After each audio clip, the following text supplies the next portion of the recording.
What if true wisdom could reveal the heart in a single moment? In the grand halls of ancient Israel, where gold gleamed and justice was sought, a young King Solomon sat upon his throne. Before him stood a scene of raw human drama. Two women, their faces etched with desperation, and between them, a single tiny infant.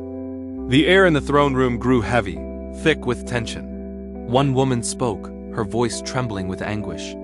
"My lord," she cried, pointing to the other. "This woman and I, we live in the same house. I gave birth to a son. And 3 days later, she also gave birth. But during the night, her son died because she lay on him. So she got up in the middle of the night and took my son from my side while I was asleep. She put her dead son in my arms and took my living son for herself." The second woman shot back, her voice sharp and defiant. "No, the living son is mine and the dead one is yours." "No," the first retorted, her voice breaking. "The dead son is yours and the living one is mine." Back and forth they argued, their pleas echoing off the marble pillars. The court held its breath, the guards stood motionless, their eyes fixed on the king. How could anyone possibly untangle this knot of deceit and sorrow? The very heart of motherhood was on trial. Solomon watched them, his expression unreadable, his gaze calm and penetrating. He listened not just to their words, but to the turmoil raging beneath them. The fate of an innocent child hung in the balance, resting entirely on his judgment. After a long, heavy silence that seemed to stretch for an eternity, he finally spoke. His voice, clear and steady, cut through the tension. "One says, 'This is my son, who is alive, and your son is the dead one. But your son is the dead one, and my son is the living one.'" He paused, letting his words settle over the stunned court.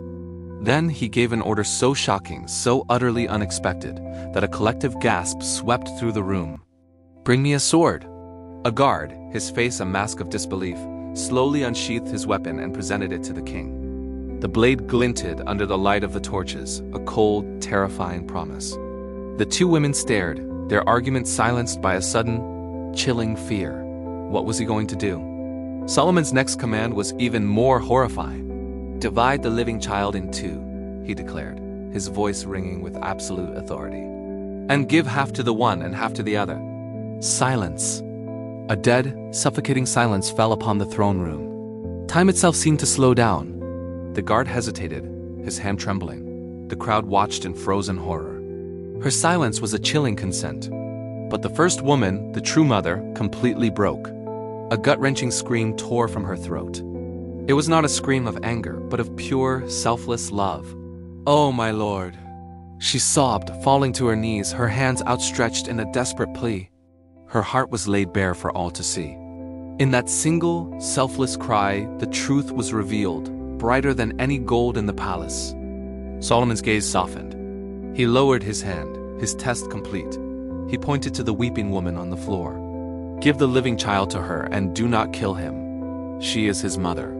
The whispers turned to murmurs of amazement. The child was gently placed into the arms of his true mother, who clutched him to her chest. Her tears of sorrow turning to tears of overwhelming joy. Justice had been served not by the sword, but by the profound wisdom to understand a mother's heart. From that day forward, all of Israel heard of the judgment the king had rendered.